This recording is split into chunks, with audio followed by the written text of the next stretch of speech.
Hello everyone, आप देख सकते हो हम माइक्रोसॉफ्ट एक्सेल को स्टार्ट कर रखे हैं।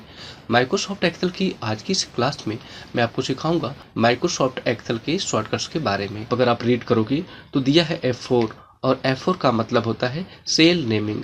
अगर सेल का कोई नाम देना चाहते हो तो आप उसे सेल की नेमिंग को दे सकते हो। अब सेल की नेमिंग एक्सेल में 3 तरह की होती है। एक रिलेटिव सेल यहाँ पे होता है, दूसरा एब्सोल्यूट सेल होता है और तीसरा मिक्स सेल होता है। जो मैंने यहाँ पे A1 टाइप किया है, यह एक सेल का एड्रेस है। तो A1 अगर ए लिखा गया है तो अगर आप उसे रिलेटिव में राइट करना चाहते हो यहाँ पे तो कैसे लिखोगे?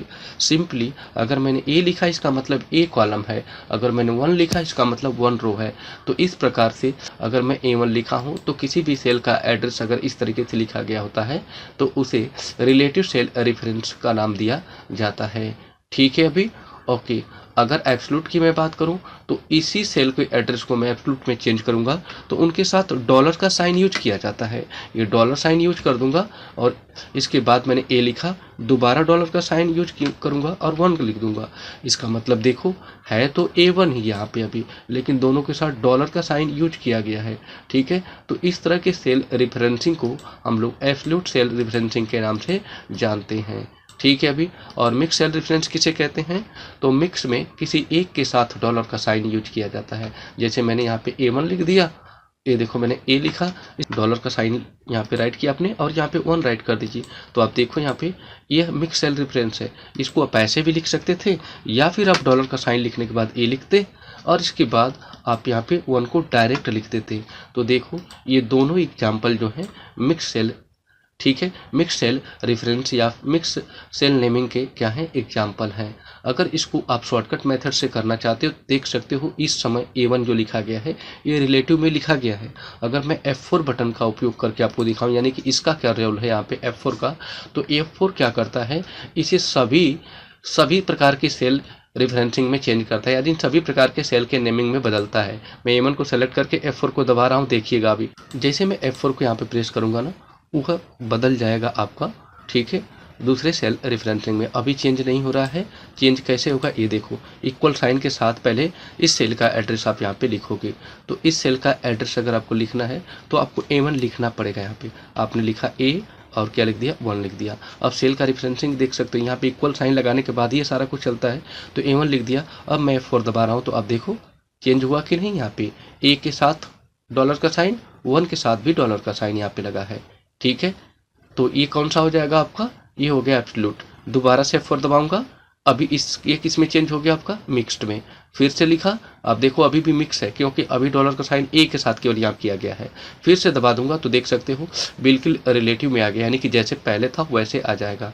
तो ये 4 दबा रहा हूँ तभी ये सेल का रेफरेंस यहाँ पे चेंज हो रहा है, यानी कि सेल की एड्रेसिंग चेंज हो रही है, देख सकते हो आप यहाँ पे अभी। ठीक है, तो F4 का मतलब आप लोगों ने समझा अभी कि F4 को अगर आप प्रेस करते हो तो आप सेल के एड्रेस को यहाँ पे रिलेटिव में दिखा सकते हो, एब्सोल्यूट में दिखा सकते हो या फिर किस में दिखा सकते हो, मिक्स में दिखा सकते हो। आई होप आप लोगों को F4 का उपयोग करना समझ में आ चुका होगा। ठीक है, चलते हैं नेक्स्ट शॉर्टकट के पास। ठीक है ओके, अगला शॉर्टकट आप देखोगे तो यहाँ पे दिया है सीट को इंसर्ट, यहाँ पे कॉपी सीट करने के कंट्रोल बटन को दबाने के बाद ड्रैग कर दोगे तो उस सीट की कॉपी यहाँ पे क्या हो जाएगी, बन जाएगी। अगर आप कंट्रोल के साथ ड्रैग करके अगर कोई कॉपी बनाना चाहते हो तो आप आसानी से उसे क्रिएट कर सकते हो। आइए आपको कंट्रोल प्लस ड्रैग का उपयोग बताते हैं। ओके, आप देख सकते हो कि यहाँ पे एक सीट है, आप इसका डुप्लीकेट निकालना चाहते हो, इसकी कॉपी, एक सीट इसकी कॉपी करना चाहते हो। इसी सीट की कॉपी करने के लिए आपको कंट्रोल बटन को प्रेस करने के बाद आपको सिंपली से पकड़ के ऐसे खींचेंगे तो प्लस का साइन देख सकते हो बन रहा है आपका। यहाँ पे क्लिक करोगे तो इसकी कॉपी बन जाएगी। फिर से पकड़ के खींचा, एक और कॉपी यहाँ पे जनरेट हो रही है। सिंपली मैं कंट्रोल को प्रेस करके ऐसे खींच रहा हूँ ना तो इसकी यहाँ पे एक कॉपी यहाँ पे क्रिएट होती चली जा रही है। तो एक ही सीट की कई सारी कॉपीज मैंने यहाँ पे देख सकते हो बना दिया है कंट्रोल के साथ ड्रैग करने के बाद। अगर आपको एक न्यू सीट चाहिए तो आपको यहाँ पे क्लिक करना पड़ेगा। अगर आपको एक नई सीट की ज़रूरत है तो आपको यहाँ पे क्लिक करना पड़ेगा, प्लस पे क्लिक करो, एक नई सीट देख सकते हो यहाँ पे बन जा रही है। देखो क्लिक करते ही एक नई सीट यहाँ पे इंक्रीज यहाँ पे हो रही है। ठीक है, तो एक नई सीट बनाने के लिए आपको इस प्लस वाले बटन पे क्लिक करना पड़ता है या फिर इसके ऊपर राइट क्लिक करके यहाँ पे इंसर्ट सीट वाले ऑप्शन पे क्लिक कर सकते हो। अगले शॉर्टकट्स को देखते हैं। अगला शॉर्टकट यहाँ पे दे रखा है आपका, यहाँ पे देखोगे तो स्पेलिंग को चेक करने के लिए शॉर्टकट है F7। अगर मैं F7 बटन को दबाऊंगा तो आप देखो जहाँ भी स्पेलिंग गलत होगी ना उस स्पेलिंग को ये सेलेक्ट कर लेगा। जैसे फॉर एग्जांपल कंप्यूटर की स्पेलिंग ऑलरेडी गलत लिखा है मैंने, एजुकेशन की स्पेलिंग भी मैं F7 को प्रेस करता हूँ। आप देखोगे कि स्पेलिंग को चेक करने की यहाँ पे जो होते हैं डायलॉग बॉक्स ओपन हो गया है और सजेशन भी दे रहा है कि एजुकेशन की स्पेलिंग यहाँ पे गलत है। तो इस सजेशन को आप यहाँ से चेंज करके सही कर सकते हो। जैसे जो सजेशन दिया उसको आप रखना चाहते हो तो यहाँ पे चेंज ऑप्शन दिया है, देख सकते हो। सेलेक्ट करो इसे और चेंज पे क्लिक कर दो तो अभी एजुकेशन की स्पेलिंग क्या हो जाएगी, हमारी सही हो जाएगी। शॉर्टकट की स्पेलिंग मिस्टेक है तो उसको सही कर देगा। और यहाँ पे देखो कंप्यूटर की स्पेलिंग मिस्टेक था, इसलिए कंप्यूटर की स्पेलिंग को भी चेंज करके आप यहाँ से सही कर सकते हो। ठीक है, जहाँ जहाँ भी प्रॉब्लम्स आपको पेज के ऊपर दिख रही है उसको सही करने के लिए बोल रहा है। ठीक है, तो अभी मैंने इतना सारा कुछ सही किया है। आप देख सकते हो कंप्यूटर की स्पेलिंग सही हो गई, एजुकेशन की स्पेलिंग सही हो गई। ठीक है, तो इस तरीके से आप F7 का उपयोग यहाँ पे स्पेलिंग को चेक करने के लिए माइक्रोसॉफ्ट एक्सेल में कर सकते हैं। ठीक है, ठीक इसी तरीके से अगला ऑप्शन दिया है जूमिंग विथ माउस। अगर आप माउस के साथ जूमिंग करना चाहते हो तो बिल्कुल ईजिली आप कर सकते हो।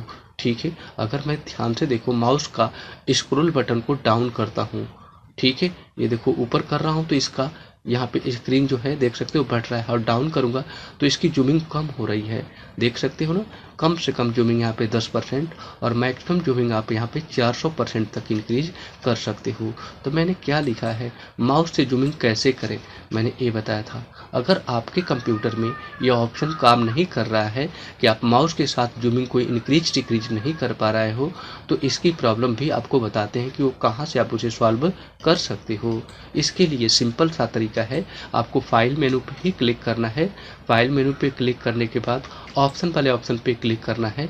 इसके बाद आपको यहाँ पे क्लिक करना है एडवांस में और एडवांस में क्लिक करने के बाद आप ध्यान से देखोगे तो इसमें एक ऑप्शन आपको यहाँ पे मिल जाता है जूम ऑन रोल विथ इंटेलीमाउस। ठीक है, तो जस्ट इसे अनट्रिक कर दीजिएगा और सिंपल सा आप ओके वाली बटन पे क्लिक कर दीजिएगा। इसके बाद अगर मैं अब माउस को देखो ऊपर नीचे करता हूँ ना तो अब स्क्रॉल बार काम करना स्टार्ट कर दिया। स्क्रॉल बार ही अब यहाँ पे काम कर रहा है कि पेज को ऊपर नीचे कर रहा है। तो अब यहाँ पे माउस की जूमिंग को इंक्रीज डिक्रीज नहीं कर पा रहा है। क्यों? क्योंकि मैंने इसके जूम स्लाइडर की सेटिंग्स को वहाँ से क्लोज कर दिया है। तभी तो अब मैं देखो यहाँ पे माउस को अगर ऊपर नीचे कर रहा हूँ तो केवल आपका स्क्रॉल बार यहाँ पे काम कर रहा है। अगर आप फिर से चाहते हो कि नहीं मेरा ये स्क्रीन जूमिंग हो माउस के स्क्रॉल करने से तो सिंपल सा तरीका है, आपको फिर से फाइल पे क्लिक करके ऑप्शन पे क्लिक करना होगा।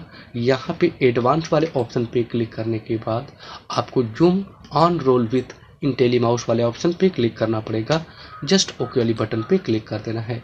इसके बाद आप देखो मैं डाउन कर रहा हूँ तो इसकी जूमिंग कम हो रही है, मैं इसको बढ़ाता हूँ तो इसकी जूमिंग इंक्रीज हो जाती है। सो आई होप आपने देखा कि कैसे आप यहाँ पे जूमिंग माउस के स्क्रॉल बटन से भी कर सकते हो। सो आई होप आज की इस वीडियो में जो भी मैंने आपको सिखाया होगा वो अच्छे तरीके से आपको समझ में आ चुका होगा। आई होप वीडियो अच्छी लगी होगी। वीडियो अच्छी लगी हो तो प्लीज़ चैनल को सब्सक्राइब कर दीजिए, साथ में बेल आइकन को हिट कर दीजिएगा। Okay, thanks for watching this video. See you in the next video.